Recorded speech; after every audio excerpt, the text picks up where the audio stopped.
Hello and welcome to this week's edition of the Glasgow Times News Podcast, normally recorded in our studio at the Bishopbriggs Media Centre, currently recorded from our volunteers' homes. To keep in touch with us, use our social media platforms, Facebook, Instagram and Twitter, which are all at Q and Review. That's CUEANDREVIEW. Or get in touch via information@qandreview.com. That's information at CUEANDREVIEW.com. Please like and share our podcast and give us any constructive feedback. Evening Times Sport, March 24. Glasgow University win the Glasgow Taxis Cup for first time in 4 years. Report by Nicole Mitchell. Glasgow University won Scotland's largest student varsity sporting competition for the first time in 4 years. The university regained the Glasgow Taxis Cup, which they last held in 2018, after beating rival Strathclyde and Glasgow Caledonian.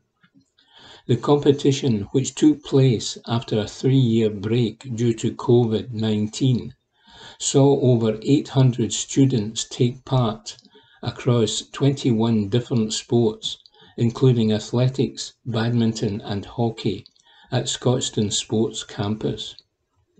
Jessica Woodcock, Sports President of Glasgow University Sports Association, said, "To say I'm proud is an understatement.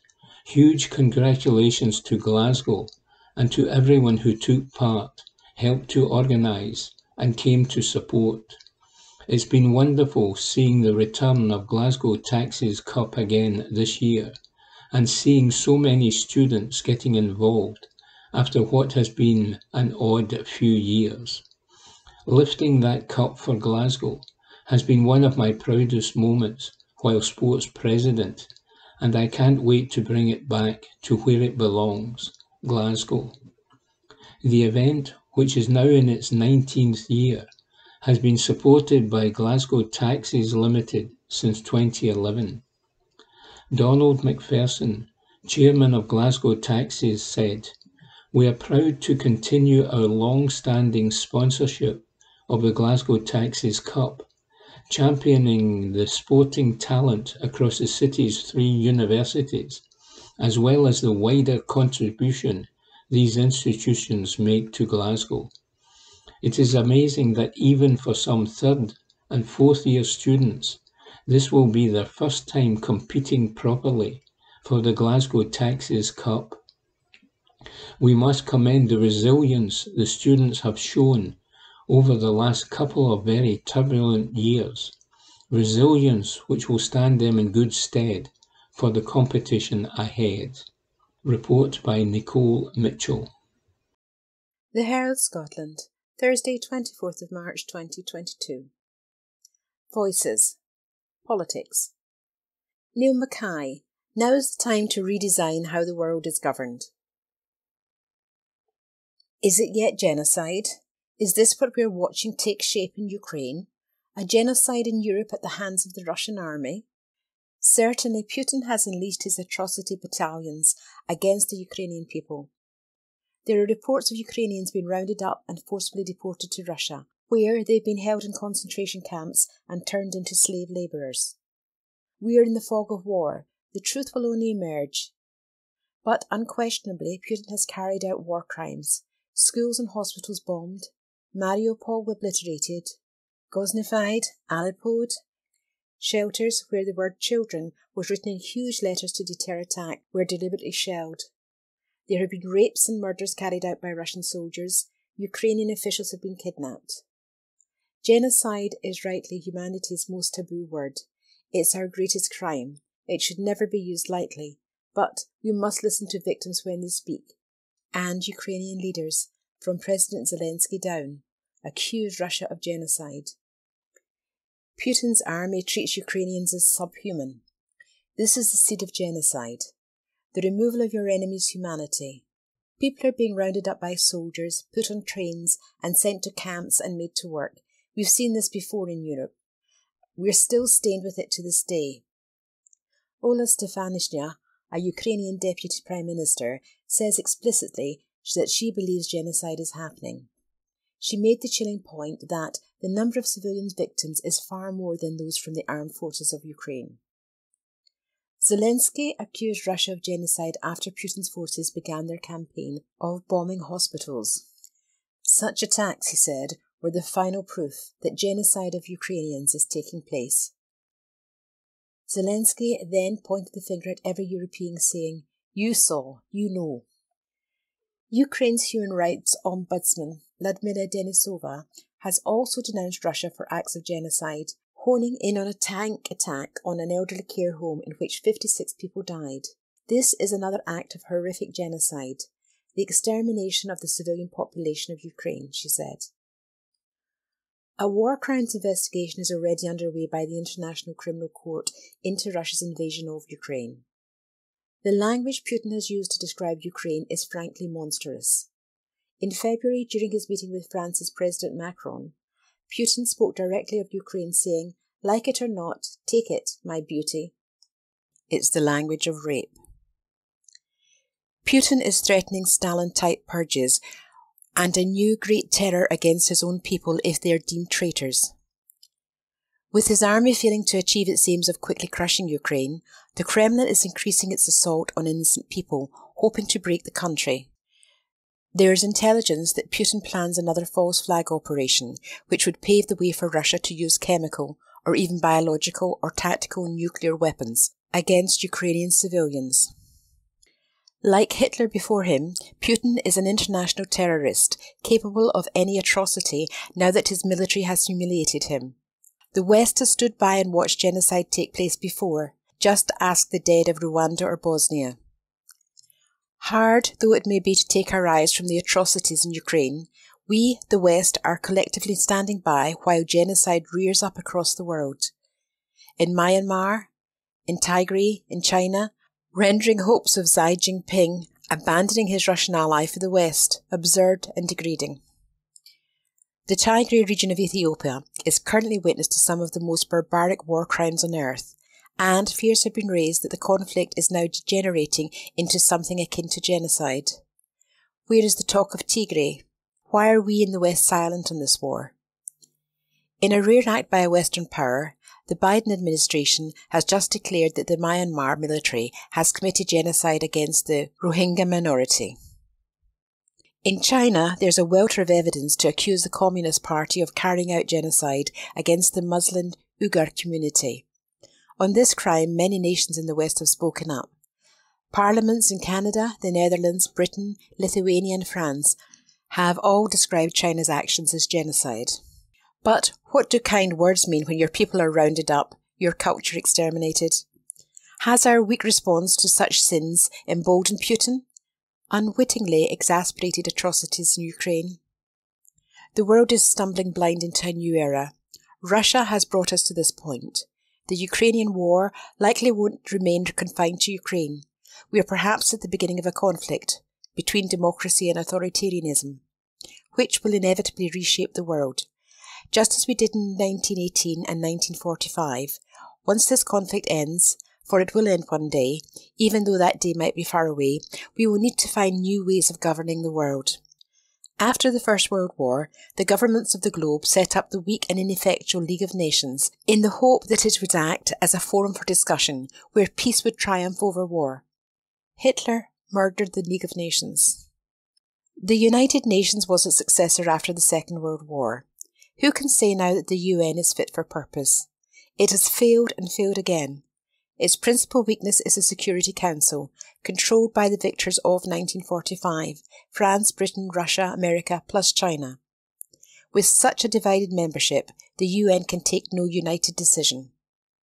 Clearly, if NATO intervenes to protect the Ukrainian people, we risk a nuclear Third World War. So, should UN peacekeepers not be mandated to step in, creating safe havens and humanitarian corridors, enforcing no-fly zones, placing themselves between soldiers and civilians? Russia couldn't go to war against the rest of the world in the shape of the United Nations. Who, quite literally on Earth, wouldn't see that as a workable solution? But it cannot happen, because the UN is a dark joke. After war, rubble has to be cleared and rebuilding must begin.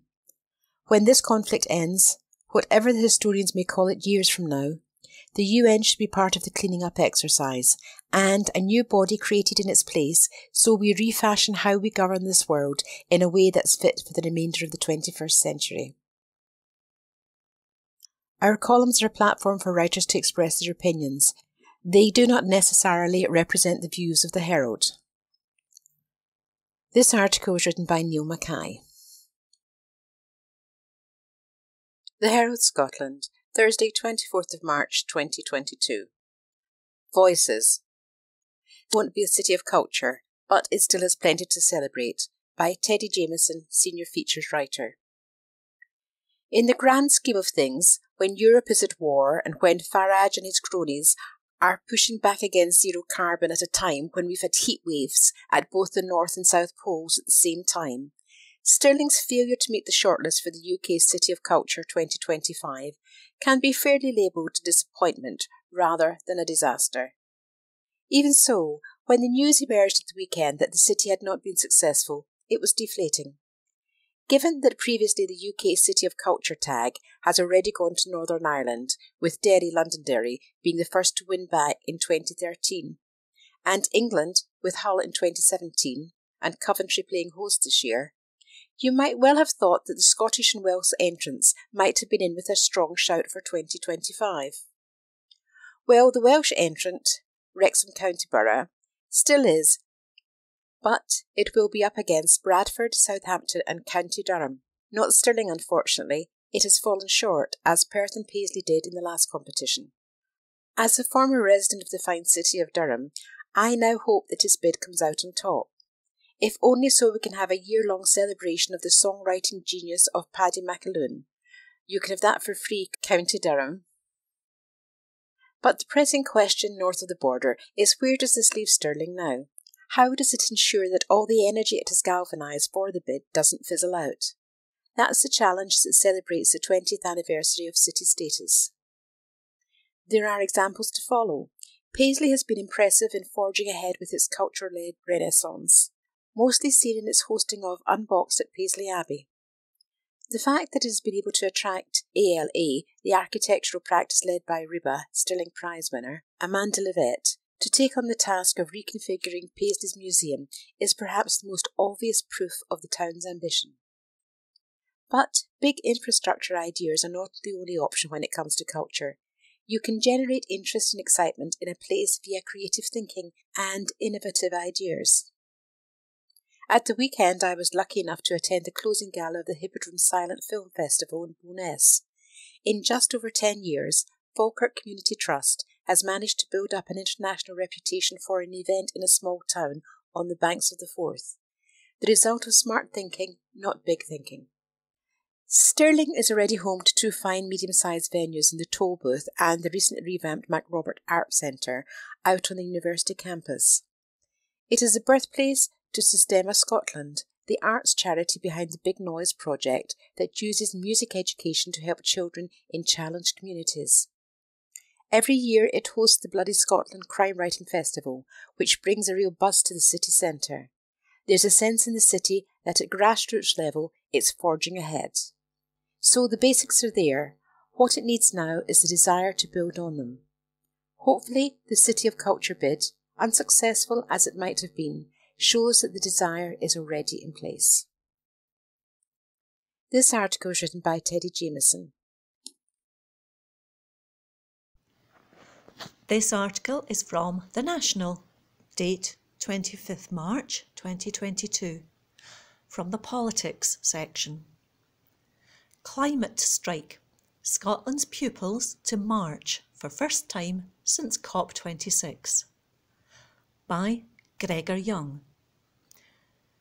School children and students across Scotland will take to the streets on Friday for the first time since COP26, as they strike to demand climate action.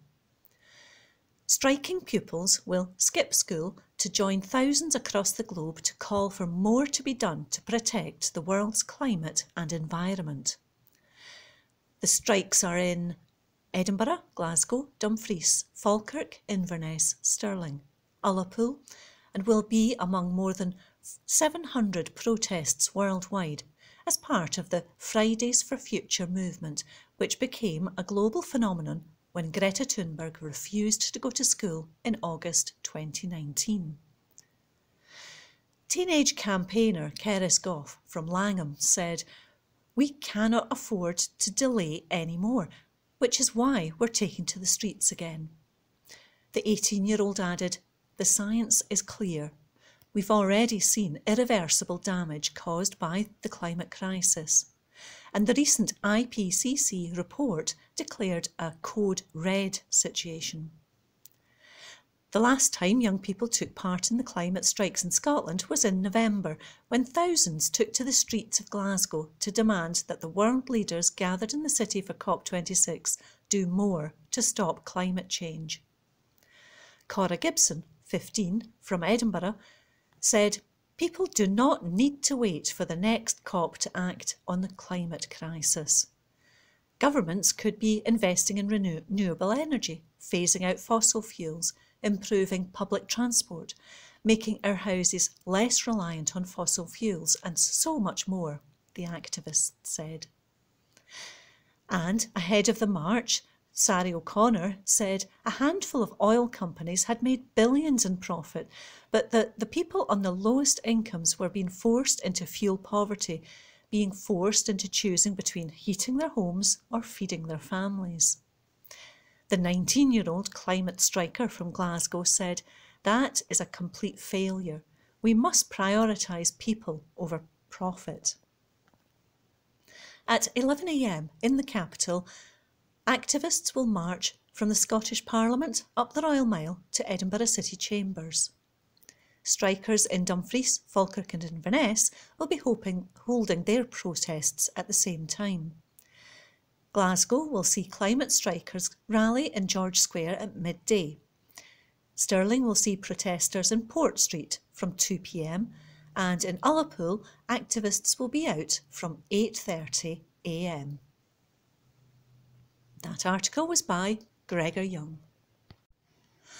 This article is from the Glasgow Times, date 25th March 2022, from the Lifestyle section. Glasgow street food favourites join line-up for Paisley Food and Drink Festival, by Sarah Campbell. One of Scotland's largest outdoor food and drink festivals will return to Paisley Town Centre next month. The Paisley Food and Drink Festival will take place at Abbey Close and Bridge Street on Friday 29th and Saturday 30th April for a weekend full of foodie fun. With more than 30 traders set to attend, festival goers can prepare for a mix of street food, licensed bars, and a huge programme of live music and entertainment. Organisers of the event are working alongside Glasgow's platform to bring the best of the city's food scene on tour. Expect to see familiar faces like Kachichi Sri Lankan street food, Freddie and Hicks, Hector and Harriet artisan food, coffee and cocktails, and Mosquito Spanish Bites make an appearance. Catherine McCormack, General Manager at Platform, said, "We are delighted to bring Platform on tour back to Paisley Food and Drink Festival for our first outdoor venture since 2019. It's always a brilliant event to be part of, and we hope everyone enjoys sampling the amazing food our Platform traders have to offer and visit our own bar. Fingers crossed for some sunshine." A dedicated beer tent from Renfrewshire Camera, or Campaign for Real Ale, will showcase a huge range of craft beers and ales over the weekend, perfect to be enjoyed while taking in some musical performances curated by the Rum Shack and Paisley's famous The Bungalow.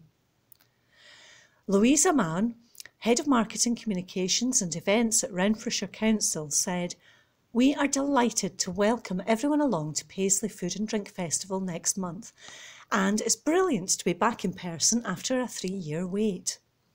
Paisley Food and Drink Festival is Renfrewshire Council's first major event of 2022, hot on the heels of About Us, which saw almost 50,000 visitors celebrate the start of unboxed celebrations across the UK. The festival is one of the largest food and drink events in Scotland, with people travelling from all over to enjoy everything that the event and Paisley has to offer. That article was by Sarah Campbell. Glasgow Times News on Monday the 28th of March. Glasgow charity says the Ukrainians they've helped have not been given sponsor visas. An article written by Caitlin Dewar, multimedia journalist. A charity supporting families coming to the UK from Ukraine said no visas had been granted to those it's helping, almost 2 weeks on from the government scheme's launch. The Homes for Ukraine scheme opened on March the 14th, with the aim of allowing individuals, charities, community groups and businesses to bring Ukrainians, including those with no family ties to the UK, to safety. But the organisation, Positive Action in Housing, which is based in Glasgow, said the scheme has left those seeking refuge to turn in desperation to strangers on social media for sponsors, and warned of the danger posed by potential human traffickers. The charity said in the past week alone it's been helping 483 Ukrainian families, young people and unaccompanied minors who are asking for assistance to find a sponsor who will also shelter them. Rabina Qureshi, director of the charity, which runs Room for Refugees, the UK's longest-running refugee hosting programme, which has been in place since 2002, said the forms involved in the Ukrainian scheme are tortuous and confusing, with no guidelines. She said the government made a fanfare of its Homes for Ukraine community sponsorship programme. Michael Gove told Parliament on March the 14th that there was no limit on the numbers coming in. Yet, none of the families we're supporting have yet got a visa to travel under the community sponsorship scheme and are still waiting. Ms Qureshi said they'd seen examples of people putting themselves at further risk, such as their desperation as they endure long waits to find out if they can get a visa. She said unaccompanied minors, young women, women with young children have told us they met someone on social media who offered to be a sponsor under the Homes for Ukraine scheme. A Ukrainian mother said she was sending her teenage sons, one of whom is autistic, alone to make the journey to the UK from Ukraine. Another woman told us she would leave Kharkiv now if the UK government offered a visa, but she is waiting in her home and is terrified. Refugees are turning to wholly unsafe methods of getting here, meeting people in Facebook groups and on social media. And this government is responsible for giving people false hope and putting them further in the way of danger.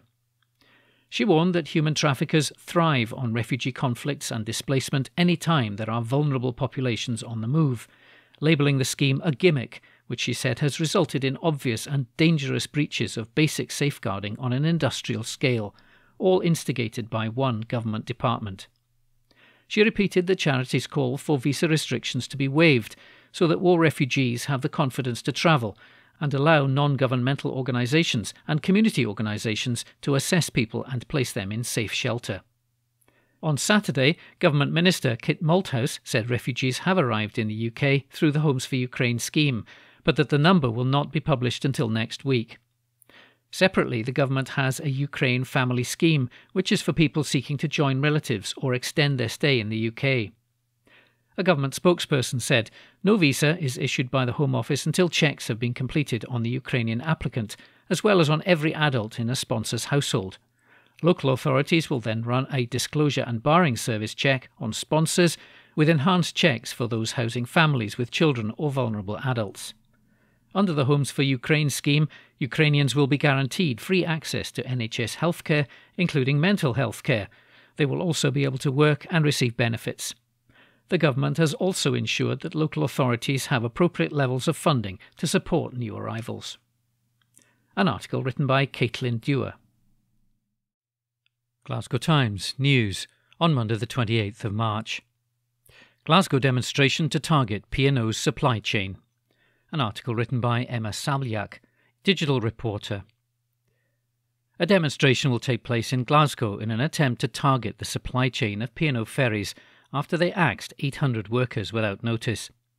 The Rail, Maritime and Transport Union, or RMT, announced it intends to ramp up the pressure on the organisation and those complicit in the P&O Jobs massacre in the coming week.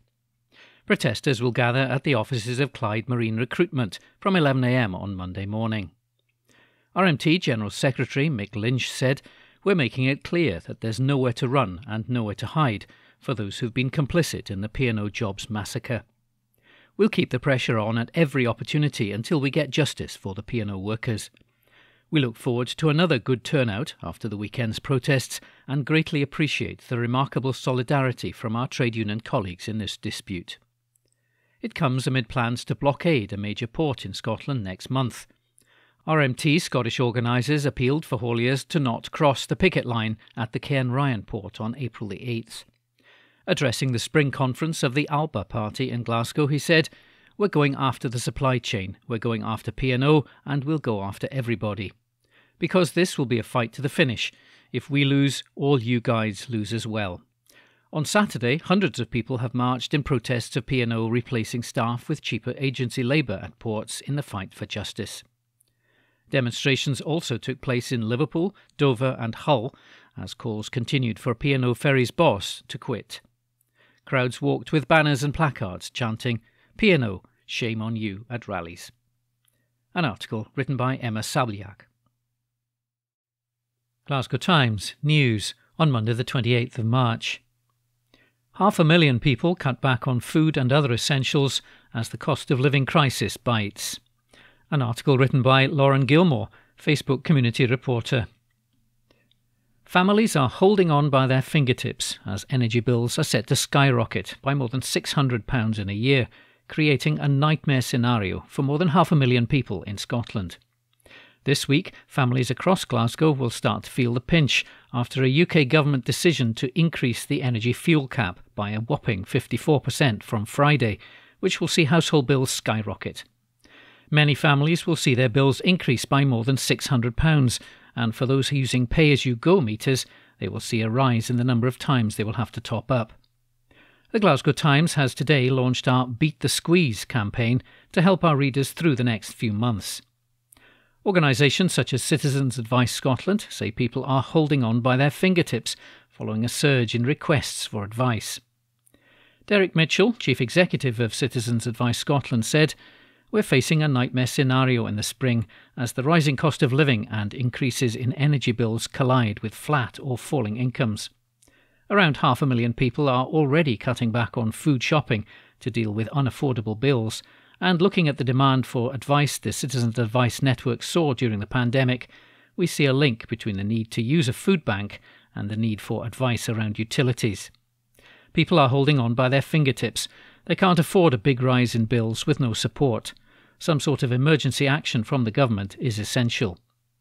And the think tank IPPR warned that families will be consigned to significant hardship following measures brought in by Chancellor Rishi Sunak in last week's spring statement.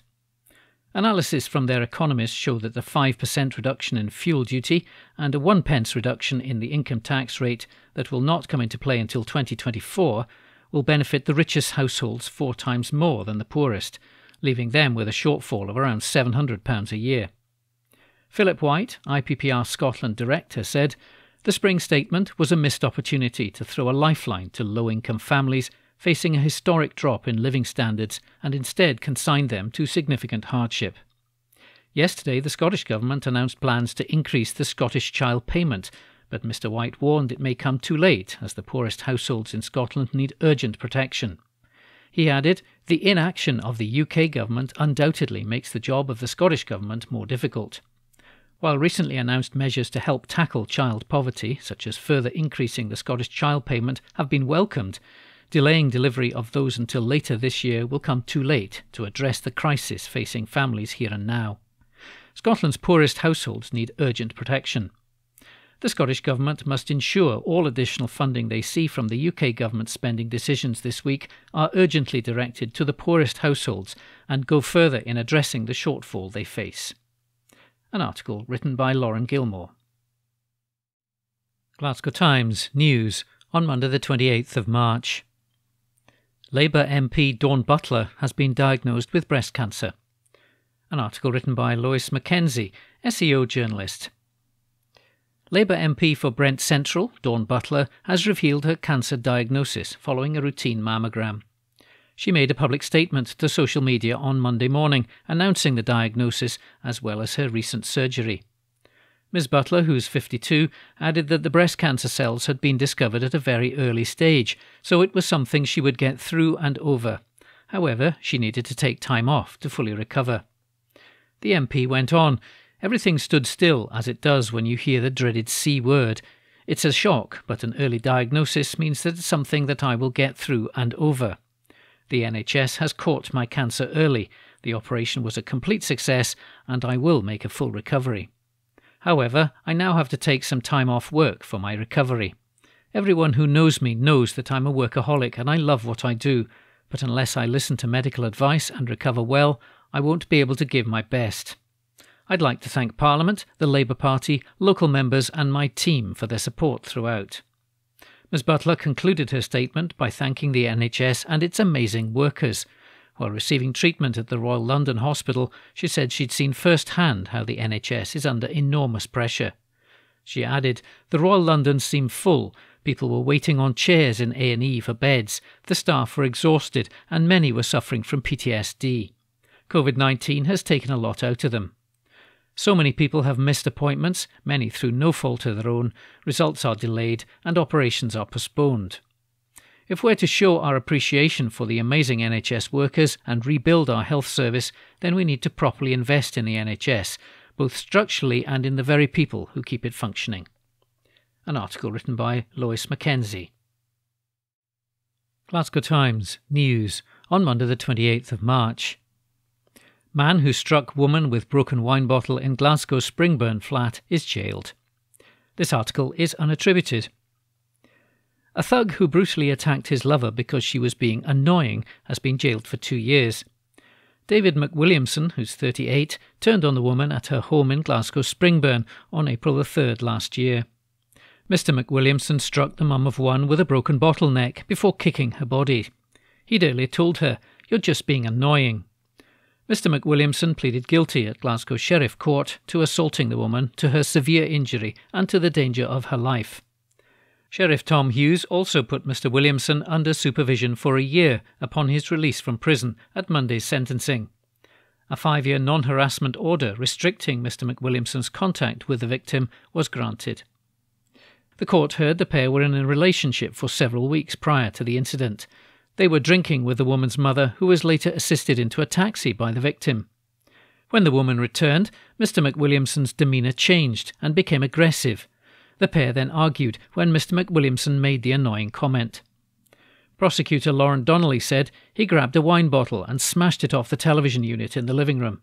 He kept possession of the bottleneck and swung it at the woman, striking her to the jaw, which resulted in a wound. The victim initially fled into the kitchen but was tailed by Mr McWilliamson, who kicked her on the body. She then took shelter at a neighbour's property and a 999 call was made. She was later treated in hospital with 2 stitches to the jaw wound. An unattributed article. Glasgow Times News on Monday the 28th of March. Offshore worker caught drink driving also found to be carrying £800 worth of cocaine. An exclusive article written by Lauren Brownlee, senior reporter. An offshore worker who was caught drink driving was also found to be carrying £800 worth of cocaine. Police were on patrol in Glasgow's south side when their attention was drawn to a Corsa driving ahead of them on August the 16th, 2020. They stopped the car, which was being driven by Robert Pollock, to carry out a routine document check, but could smell alcohol coming from him. A breath test revealed the 38-year-old was more than 4 times over the legal limit. Police also spotted a clear bag containing white powder within the car, which was seized to be tested. Mr Pollock from Thornleybank told officers that it was cocaine. He appeared in Glasgow Sheriff Court, charged with driving under the influence and being in possession of a Class A drug. The court heard it had a value of around £800. His lawyer said it was a difficult period of his life. He's been frank with social workers about his previous drug and alcohol use. It's something he turned to. At times he was suffering periods of stress, and that was happening in 2020. His cocaine use caused difficulties over the years. He engaged with addiction services and has been abstaining from illicit substances for around 12 months. His current circumstances are stable. This is something that's in the past. It's strict testing offshore, so it's something he won't get away with. He's willing to engage with whatever you deem appropriate. He has a significant income. Sheriff Valerie Mays told Mr Pollock, "It's a very high reading, but I will deal with this by an alternative to custody." He was ordered to carry out 108 hours of unpaid work, be under social work supervision for 12 months, and pay a £580 fine. He was also disqualified from driving for 22 months. An exclusive article written by Lauren Brownlee. Glasgow Times News on Monday the 28th of March. Paisley patient with cystic fibrosis survived COVID-19 in a Glasgow hospital. An article written by Esther Tanai, reporter. A Paisley man living with cystic fibrosis is going on a dream holiday after surviving COVID-19. Shane McGill, who's 39, believes it was the miracle drug Kaftrio and the support of the Queen Elizabeth University Hospital staff that saved his life. Due to his condition, COVID-19 carried a far greater risk to his health than someone not affected by it, and he was hospitalised after testing positive. Now, after being discharged, he thanks the hospital staff for their care. He said, "If the team at the hospital hadn't managed to get me on Kaftrio, I don't think I'd be here. My lungs would have been in a terrible condition due to COVID-19. I was diagnosed later in life and a lot of damage had already been done, so it was really important for me that I get the right treatment to look after my lungs." Thanks to his recovery, Mr McGill and his family can now go ahead with their dream vacation and visit Disneyland Paris. His partner Leanne and two stepchildren Luke, 18, and Daryl, 20, are excited to go on the trip. He added, "The team at the hospital have become extended family to me. I really can't thank them enough for helping me manage my condition and looking after me on the rare occasions it flares up. Thanks to them, I can safely say we're going to Disneyland." Mr McGill was diagnosed with cystic fibrosis at 19, which is relatively late. The condition results in a build-up of thick, sticky mucus in the body's passageways. He now lives with minimal worrying about his health and is working towards a degree in cybersecurity. He said, "I'm juggling a lot at the moment and I'm thankful to be in a position to do that. I own my condition, it doesn't own me. The Kaftrio treatment has been a real game changer for me, and alongside my previous medication, Simkivi, it means that rather than ending up in hospital 3 or 4 times a year, COVID-19 aside, I only need additional support around once a year." Professor Gordon McGregor, consultant physician at the hospital, said, "We have a large expert team of staff delivering cystic fibrosis care within the hospital, and the team has a huge wealth of experience in cystic fibrosis. Ultimately, this means people like Shane have access to the best care and support." For him, coping with COVID-19 was far easier when in the specialist ward at the hospital, where he was looked after by the multidisciplinary team. We're delighted to see him discharged back home to his family. An article written by Esther Tanai. Glasgow Times News on Monday the 28th of March. Will Smith will not face charges after hitting Chris Rock at the Oscars, the police in Los Angeles say. An article written by Kieran Doody, UK trending editor. The Los Angeles Police Department has issued a statement after Will Smith walked on stage and hit comedian Chris Rock moments before picking up the first Oscar award of his career. Mr Rock made a joke about his wife, Jada Pinkett Smith, just minutes before Mr Smith was named Best Actor at the ceremony. Mr Smith, who won his first Academy Award for King Richard, appeared to take offence to a gag Mr Rock made about Miss Pinkett Smith's short haircut.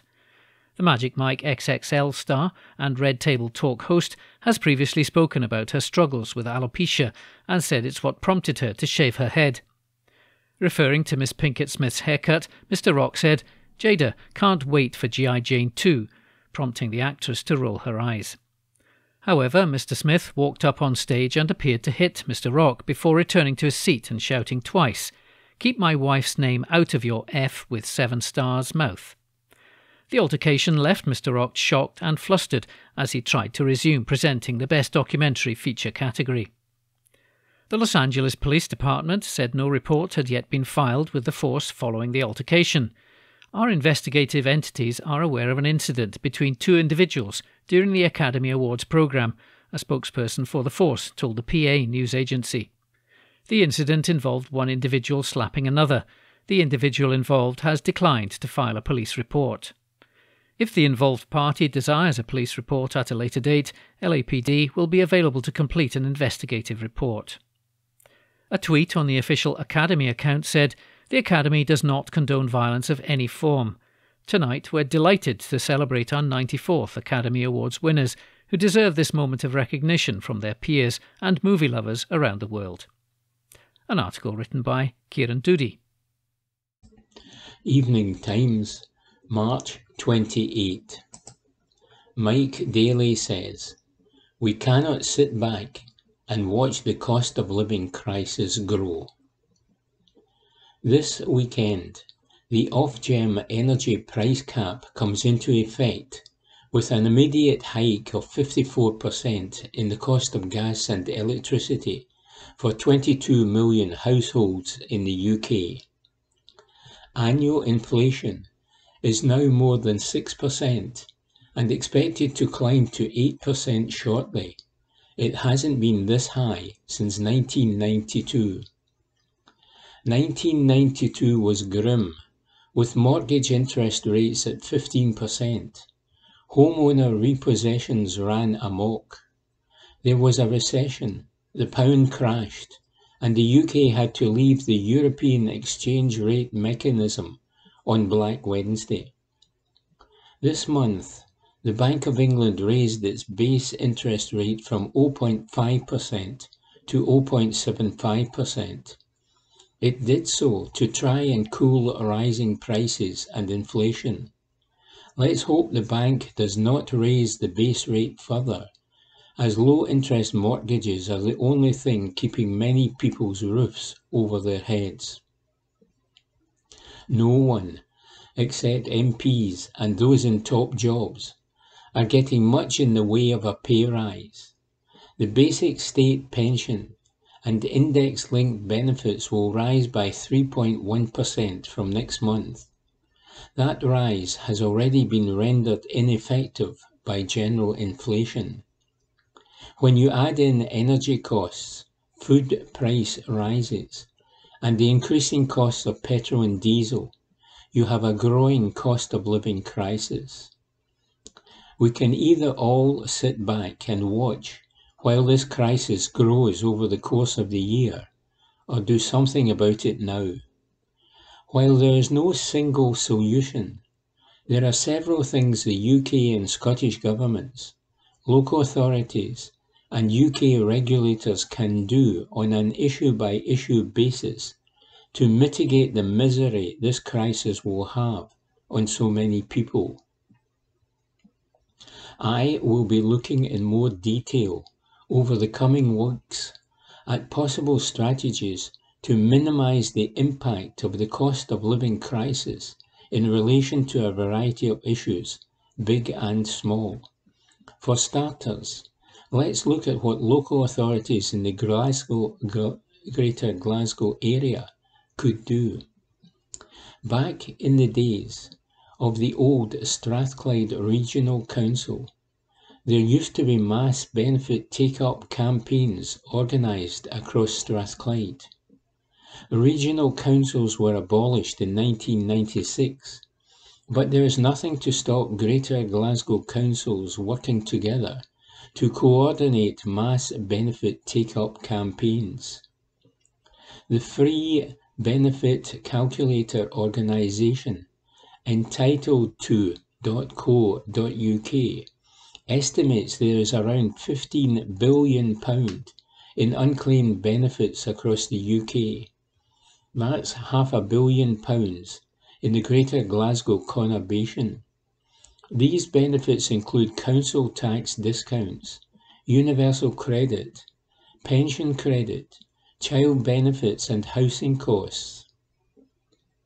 Glasgow City Council, GCC, should be leading on a media and grassroots campaign, working with local newspapers, law centres and free advice agencies to get these legal entitlements to money and discounts into the households that will need them this year.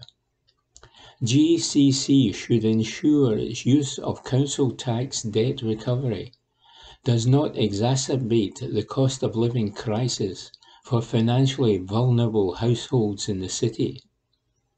It could easily do this by working more closely with the free advice sector to ensure everyone has the opportunity to access free debt and money advice before it takes enforcement action.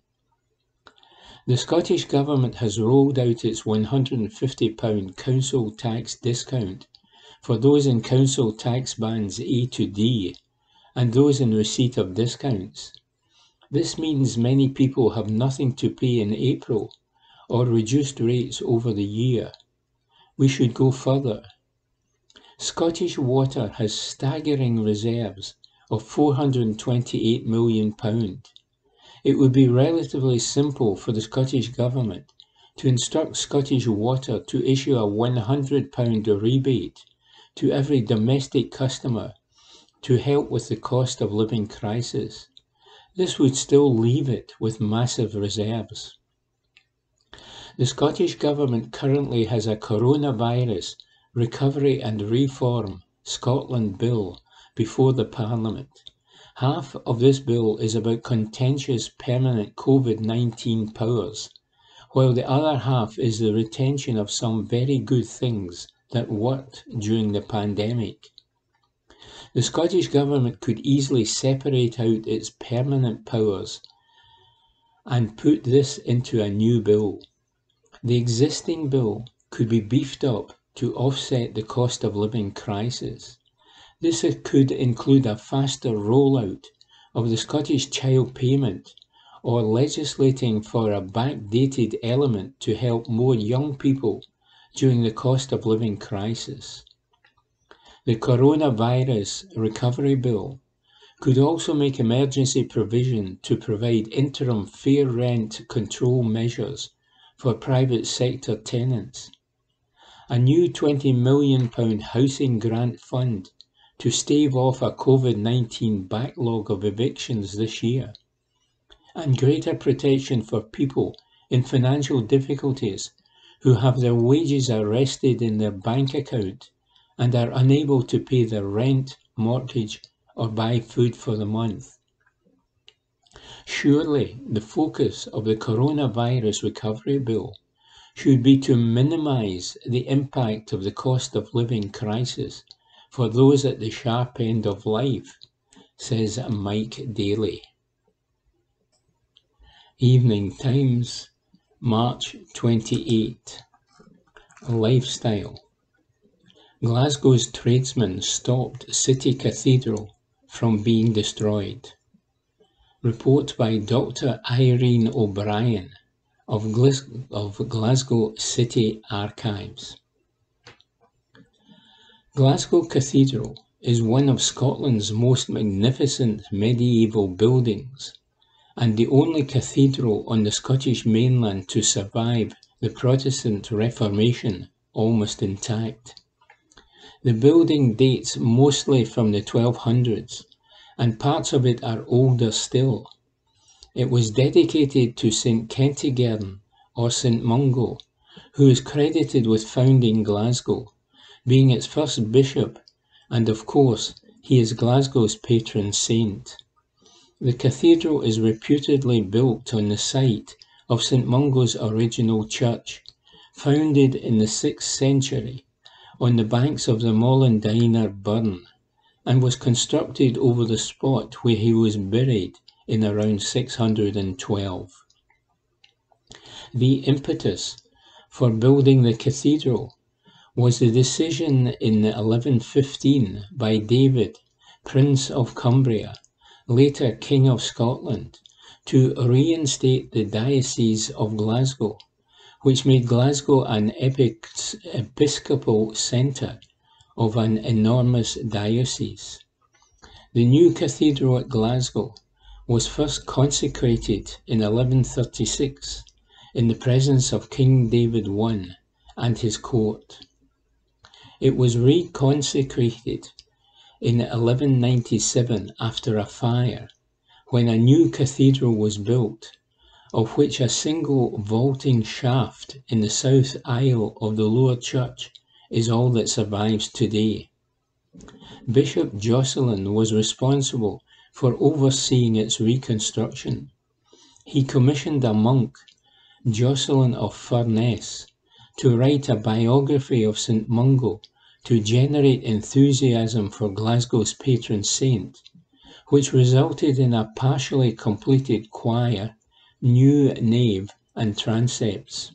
The cathedral was consecrated in July 1197. Papal bulls in 1161 and 1211 required adult residents from the diocese to make annual pilgrimage to the shrine of St Mungo, making Glasgow and its cathedral a centre for pilgrims. In 1301, King Edward I of England worshipped at St Mungo's shrine and tomb. Very unusually for a cathedral, it was also the parish church for the town's inhabitants. The building was continually repaired and extended throughout medieval times. During the period of Bishop Glendinning, 1387 to 1408, it was struck by lightning and its original wooden spire burned down. It was replaced with a stone version.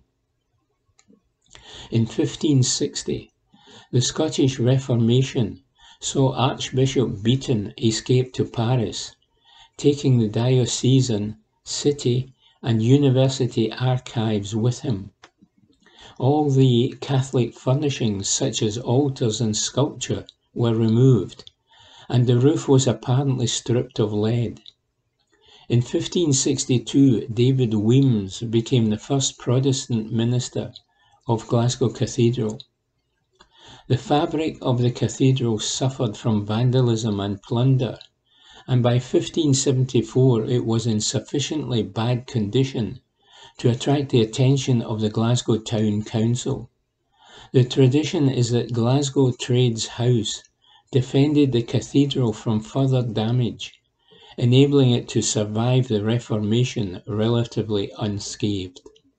Report by Dr. Irene O'Brien of Glasgow City Archives. From the Glasgow Times of Tuesday the 29th of March 2022, from the opinion section, adult courses at Glasgow Clyde College provide vital opportunity to develop key job skills, by John Rafferty, Deputy Principal.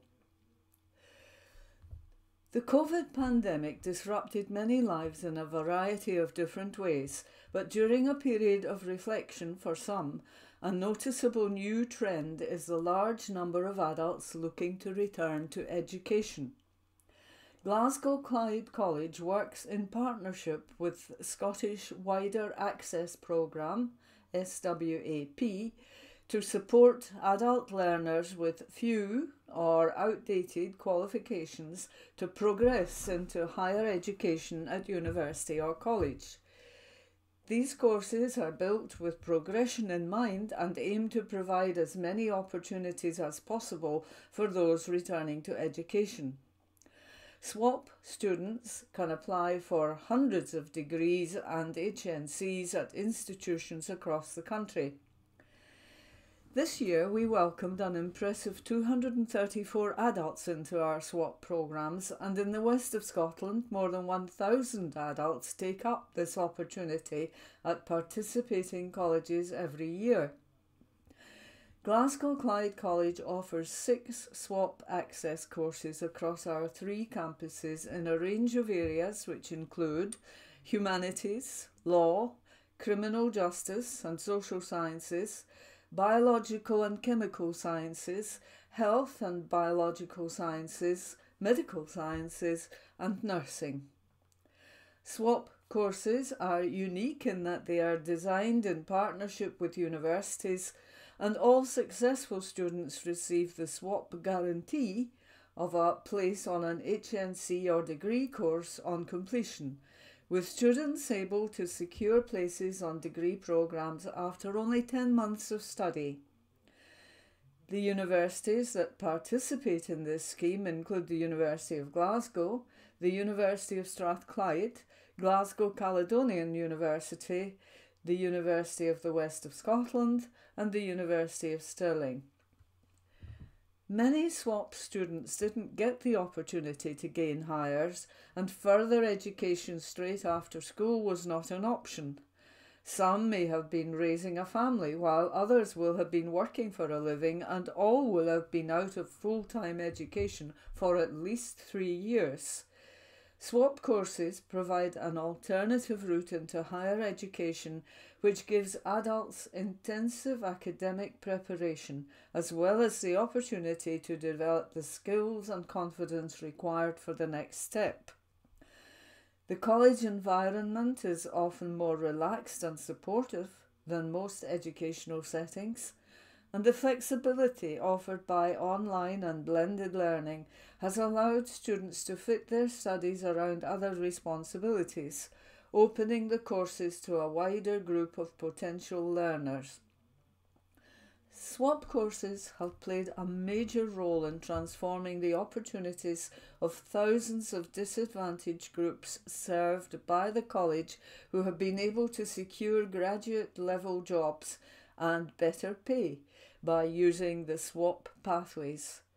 This has been a vital tool in helping reverse the cycle for inequality, and our SWAP courses are a deliberately accessible pathway.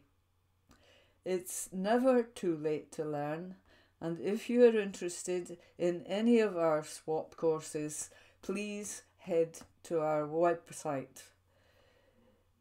This article was by John Rafferty, Deputy Principal of Glasgow Clyde College. From the Glasgow Times, Tuesday the 29th of March 2022, from the news section. Airdrie doctor denies telling teen patient that sex was the best drug, by Conor Gordon. A doctor has denied telling a teenage patient that sex was the best drug. Krishna Singh, 72, is on trial at the High Court in Glasgow, facing 66 sexually related charges against more than 50 female patients.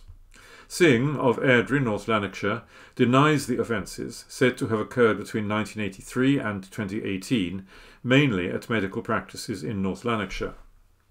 Prosecutor Angela Gray put it to Singh, who was giving evidence, that he initially told the 17 or 18-year patient that, quotes, "Her breasts were getting bigger, you are more mature." He replied, "No."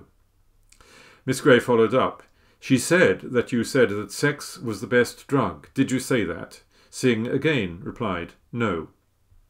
Miss Gray, "Would you accept that it would be an inappropriate thing for a doctor to say?" Singh stated, "Yes."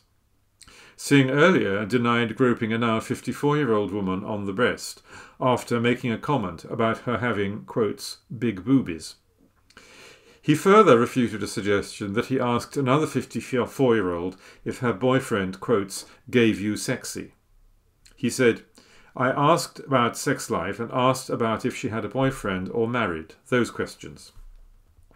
The doctor claimed this was in the context of a consultation about the contraceptive pill. Singh told Miss Gray that he would record breast and internal examinations when they took place. The deputy then asked, "We heard evidence from a number of women that you examined which we did not see in the medical records. Do you have an explanation?" Singh said, "If I did a breast examination, I would have recorded it, but if I didn't, I wouldn't have recorded it." Miss Gray, "If the women say that examinations took place, could they be wrong?" Singh replied, "They are wrong." The trial continues tomorrow before Judge Lord Armstrong. This article was by Conor Gordon. From the Glasgow Times, Tuesday the 29th of March 2022. Boris Johnson branded proven liar as Met Police issue fines over Downing Street parties. By Kieran Doody. Boris Johnson has been branded a proven liar amid a Scotland Yard statement confirming 20 fixed penalty notices will be issued for breaches of COVID-19 rules following allegations of lockdown-busting parties in Downing Street. The Metropolitan Police said 20 fixed penalty notices would be referred to the ACRO Criminal Records Office, which will then be responsible for issuing the fines. It added more referrals may be made in the future. In response to the statement, the Shadow Health and Social Care Secretary Wes Streeting took to social media to brand the Prime Minister a proven liar. He said, "Fines issued by the police for parties in Downing Street that broke the lockdown rules. According to Boris Johnson, these were the parties that never happened. He's a proven liar and lied repeatedly to the House of Commons and the country." Meanwhile, Labour's deputy leader Angela Rayner sparked fresh calls for the Prime Minister to resign. She said, "Downing Street has been found guilty of breaking the law. The culture is set from the very top. The buck stops with the Prime Minister, who spent months lying to the British public, which is why he's got to go." In a statement, Scotland Yard said, "The investigation into allegations of breaches of COVID-19 regulations in Whitehall and Downing Street has now progressed to the point where the first referrals for fixed penalty notices, FPN, will be made to ARCO Criminal Records Office.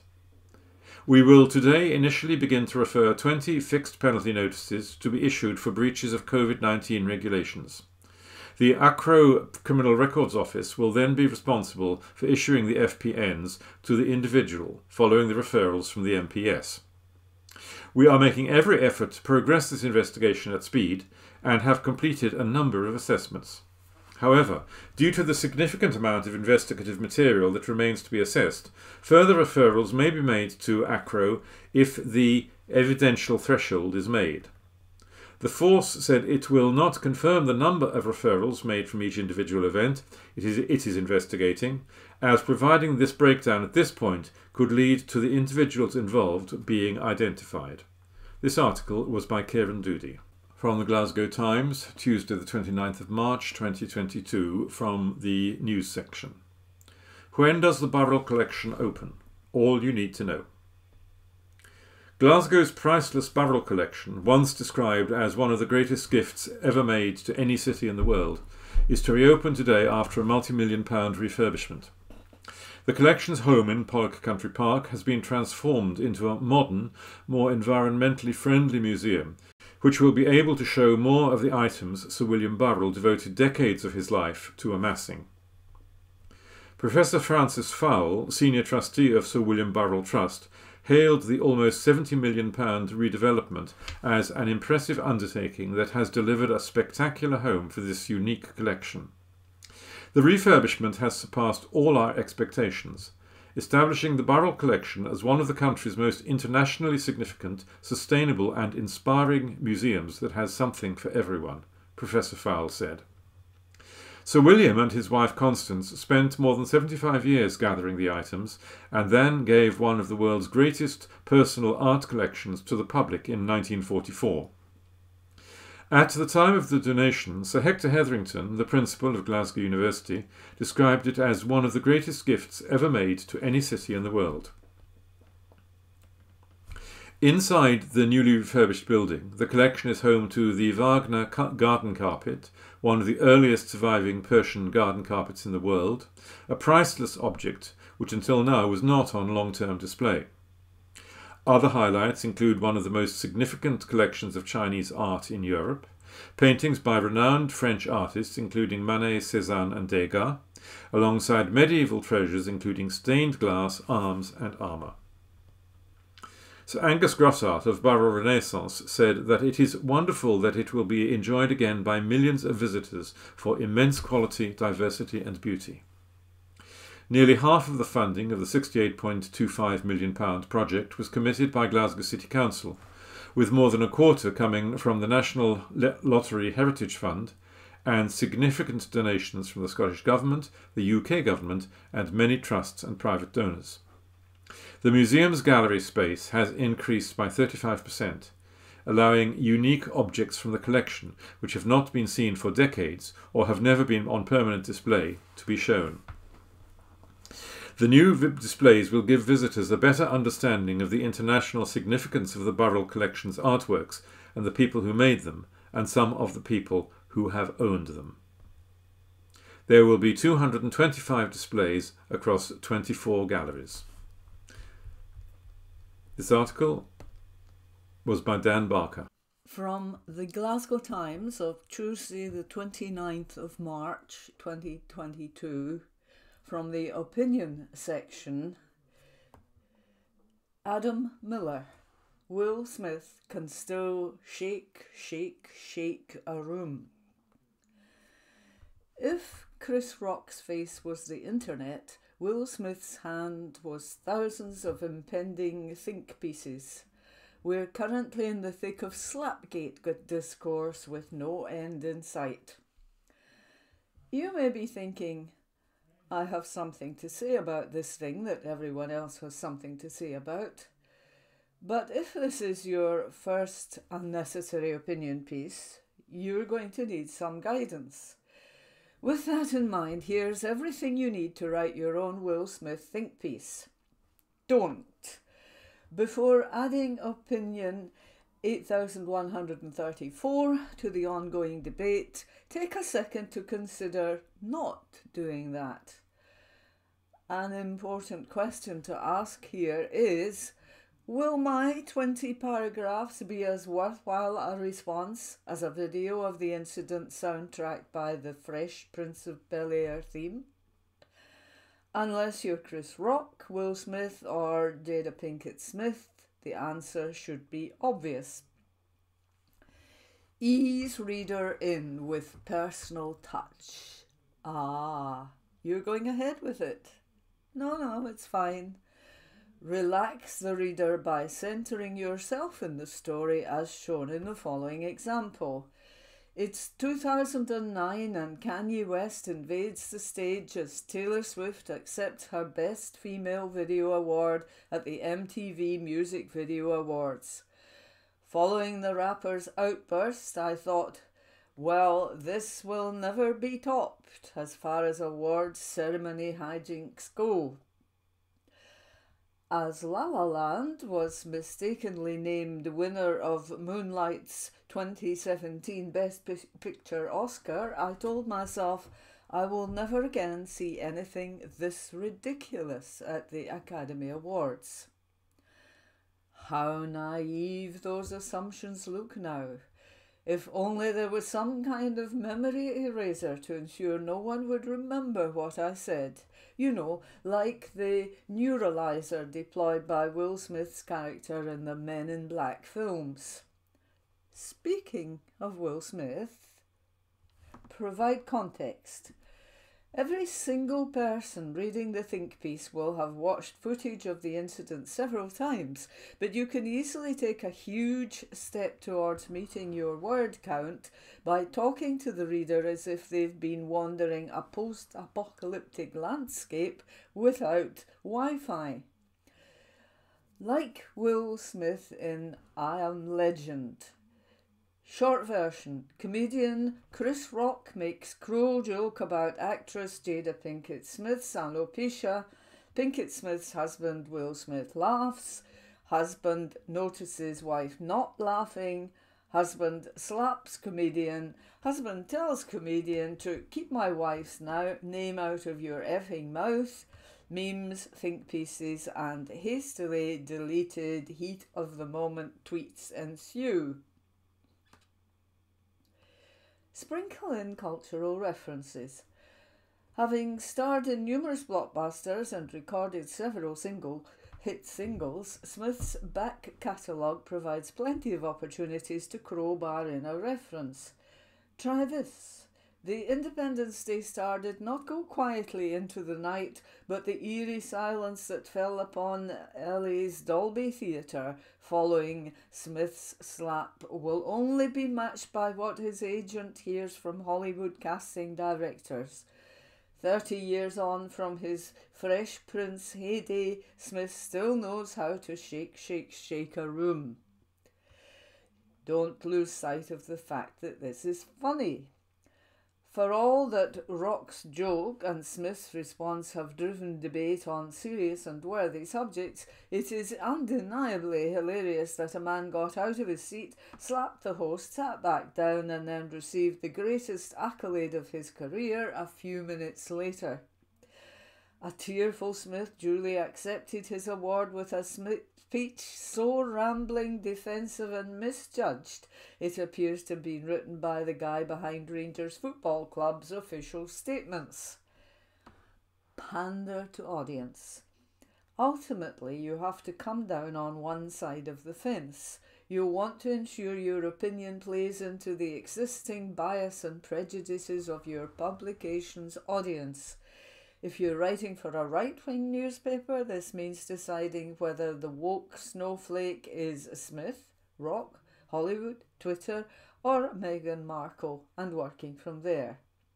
If you're being published in a specialist publication, ham-fistedly link your niche interest to the trending topic with a headline along the lines of What Will Smith's Oscar slap can teach us about horses and hounds, stroke Jodie Whittaker's stint as Doctor Who, stroke Saturday's match between Rangers and Celtic.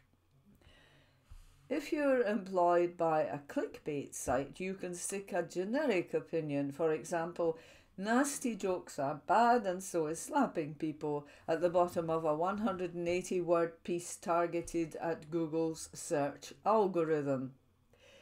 Take your pick from Who is Jada Pinkett Smith, age, husband and Oscar controversy, what is Will Smith's net worth, Will Smith slaps Chris Rock and Twitter is not playing, and what is Chris Rock's net worth? Or turn a comedian being slapped into a 1,200-word metaphor for Ukraine. You're smart enough to pull that off. Have cake, eat it.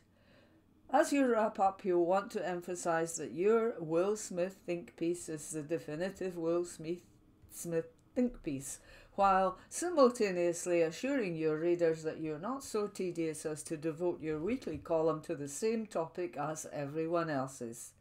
Go with, but this isn't about Chris, Will or Jada. This is about who we are as a society. You'll read a lot of tossed off takes about the incident, but this message is anything but disposable. One last cultural reference for the road. Know this bad boy's for life. This article was by Adam Miller. From the Glasgow Times, Wednesday the 30th of March 2022. From the news section, Beat the Squeeze, Increase in borrowing to fund spending, report by Stuart Patterson. How people are funding their spending is changing as people are borrowing more and saving less. There was a 9.4% increase in credit card borrowing in February, with economists thinking, rather than spending sprees, people are borrowing to maintain current lifestyles. The amount of money deposited in savings account fell by almost £500 million, from £5.5 billion in February 2020 to £5.1 billion last month. Households borrowed an additional £1.9 billion in consumer credit in February, compared with a pre-pandemic average of £1 billion in the run-up to February 2020, the Bank of England report said. Credit cards accounted for £1.5 billion of the additional borrowing in February 2022. Experts think that savings built up over the lockdown have now been used up, and people are borrowing as costs rise. Robert Ulster from Close Brothers Asset Management said, strong credit card lending may signal that many households have already exhausted pandemic savings and are sticking spending on plastic. Samuel Toombs, chief UK economist at Pantheon Macroeconomics, said consumer credit growth likely reflects households attempting to maintain their consumption at a time when real disposable income is falling sharply, rather than them going on a spending spree. There are concerns that after there was an increase in savings being deposited in the first few months of the lockdown, that 2 years later more people will be defaulting on loan and credit card repayments. Interest rates and with it mortgage costs are also expected to rise in 2020. And that was a report by Stuart Patterson. From the Glasgow Times, Wednesday the 30th of March 2022, from the news section, Bellway Homes and Dushney Properties giving go-ahead for new homes in Gartcosh. Article by Neil McGrory. Planning permission has been conditionally awarded for 105 new homes in Gartcosh. Bellway Homes and Dushney Properties requested approval for a new development, which also includes an access road on a farmland site northeast of Johnson Road. The housing will be in the form of 81 detached houses with 3 to 5 bedrooms, 14 semi-detached 3-bed dwellings, and 12 affordable housing units consisting of 4 one-bed cottage flats and 8 3-bed terrace units. In line with planning conditions, play provision is also proposed. The application attracted a total of 39 representations, highlighting concerns such as the capacity of local schools, traffic issues, impact on wildlife, and the aggressive house building strategy seen recently in Gartcosh. These points were addressed in the planning report presented to the committee, which highlighted that in 2014, area was been designated a community growth area suitable for an additional 3,000 dwellings, with each development either incorporating new play facilities or the council receiving money to upgrade its facilities. A rumour that the former Mount Ellen Golf Club was also earmarked for housing was also addressed, with planners stating permission has recently been granted to establish a garden centre there. In conclusion, the planning report recommended approving the application subject to a legal agreement, ensuring payment of a commuted sum for additional affordable housing, and the planning board agreed unanimously with this position. And that article was by Neil McGrory. From the Glasgow Times, Wednesday the 30th of March 2022, from the news section, Beat the Squeeze, disabled Hamilton graduate choosing between food or heat over energy crisis. Report by Kirsty Feerick. A disabled university graduate is choosing between eating or heating as she expects her bills to soar. Kira Edwards, who suffers from severe OCD, anxiety and depression, said there is nothing left to cut back on as she faces one of the worst economic crises since the 1970s. This 28-year-old from Hamilton has always straddled the poverty line, despite spending 10 years in education and securing a BA Honours degree in journalism. Now she has shared her experience with the Glasgow Times as part of her Beat the Squeeze campaign, which is highlighting the pressing issues affecting people's living standards. It comes as household bills are set to skyrocket after a UK government decision to increase the energy fuel cap by a whopping 54%. The move has left people like Kira anxious about how they will support themselves and scrambling to find hundreds of pounds extra a month just to keep afloat. Kira said, I was already skipping meals before they cut the universal credit uplift last year. Now I barely eat. As of April, all of my bills will be going up. I can't afford that. There's nothing left to cut back on. The cost of living is currently unbearable. I've always been under or on the poverty line, despite spending a decade in education, getting a degree and working 2 jobs to alleviate this. This turned out to be at the cost of my mental health. For now I can't even focus on getting better because the things I need to survive that should be available are slowly being taken away from me. This is constant. How are we supposed to deal with price hikes when we are already at a disadvantage?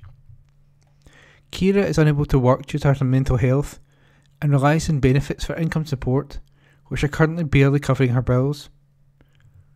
She receives £952.23 a month from Universal Credit and £240 personal independent payment to cover rent, food, travel, bills and her debt repayment scheme. Now, as her bills are set to rocket, she is bracing for the worst her weekly shop takes a hit. Kira said, the position I am put in is that those with the least are being asked to carry the cost for those who have the most. The only reason I am not at food banks right now is because I get an extra £240 a month from PIP because of my disability. This has become a lifeline, but the process for receiving that extra help took around 6 or 7 months. It was exhausting. I don't own a car, I could never afford one, and I have debt so that just ruled out financial options. I rely on public transport, mainly trains, but the prices have gone up. Inflation has caused food prices to skyrocket over the past few years. I have to use free products, otherwise I get ill. These are hit the most. When it comes to money, it's past worry. I've been having to make these choices for years already. This energy crisis just solidifies what people were already dealing with. The Glasgow Times has launched our Beat the Squeeze campaign this week to help our readers through the next few months. Organisations such as Citizens Advice Scotland say people are holding on by their fingertips following a surge in requests for advice. Derek Mitchell, Chief Executive of the Citizens Advice Scotland, said, "We are facing a nightmare scenario in the spring as the rising cost of living and increases in energy bills collide with flat or falling incomes. Around 500,000 people are already cutting back on food shopping to deal with unaffordable bills, and looking at the demand for advice the Citizens Advice Network saw during the pandemic, we see a link between the need to use a food bank and the need for advice around utilities. People are holding on by their fingertips. They can't afford a big rise in bills with no support. Some sort of emergency action from the government is essential." And that was an article by Kirsty Feerick from the Glasgow Times, Wednesday the 30th of March 2022, from the news section. Iron Brew sees costs soar but profits rise, by Stuart Patterson. Iron Brew maker AG Bar warned it is facing significant inflationary pressures. The soft drink firm, however, said current trading is well ahead of last year on the back of surging demand for cocktails. The business said it saw costs soar by 25% over the year as logistics expenses rose. Bosses at the firm didn't seem too concerned about sales, which was expected. Roger White, AG Bar Chief Executive, said, "Like most companies, we are facing significant inflationary pressures, but we are well placed as a group to deal with these, and we will continue to seek to manage our exposure proactively through mitigating actions across revenue management, pricing, procurement and cost control." He said the company increased prices earlier this year after cost inflation accelerated. Mr. White added, "We acted early to the inflationary pressures we saw, so of covering and hedging from the second half of last year, which has given us some protection. We spoke to our customers and made changes to our pricing as a result at the start of the year. Because our products are more an affordable treat than a luxury, we haven't felt any customer concerns, and, based on the last financial crisis, think we are well positioned." The company, which also owns the Funkin' Cocktail brand, saw shares lift higher on Tuesday after it posted a rebound in profits in the last year. Pre-tax profits jumped by 62.3% to £42.2 million for the year to January the 30th, compared with the same period last year. AG Bar said it is optimistic about the recovery of the UK hospitality market, despite the cost of living crisis, as the return of younger customers to pubs and bars helped drive strong demand for cocktails. The group said its cocktail business has performed extremely well since pandemic restrictions eased last spring. It said 7.4 million people drink cocktails when out at bars and clubs, representing a 13% increase on pre-pandemic levels. And that article was by Stuart Patterson. From the Glasgow Times, Wednesday the 30th of March 2022, from the news section. Welcoming sign placed at Glasgow Central Station for Ukrainian refugees. Report by Esther Tarnay. An informative sign has been placed in Glasgow Central Station to welcome Ukrainian refugees. Network Rail Scotland has shared an image of a table with a framed message on its Twitter page. The caption said, "Welcome to Scotland. If you've just arrived here for the first time, we have staff at our stations in Edinburgh, Waverley and Central Glasgow who can help you with accommodation, food and medical needs. It aims to help those fleeing from Ukraine due to the war with Russia. This comes after people and organisations from and around Glasgow have come together to support refugees arriving to Scotland. A charity at the forefront of the efforts, however, said on Monday that none of the families they have helped have been given sponsor visas almost 2 weeks on from the scheme's launch. Network Rail Scotland has been contacted for comment, And that report was by Esther Tarnay. And that was this week's Glasgow Times News podcast, normally recorded in our studio at the Bishopbriggs Media Centre, currently recorded from our volunteers' homes with the publisher's kind permission. Thanks for listening.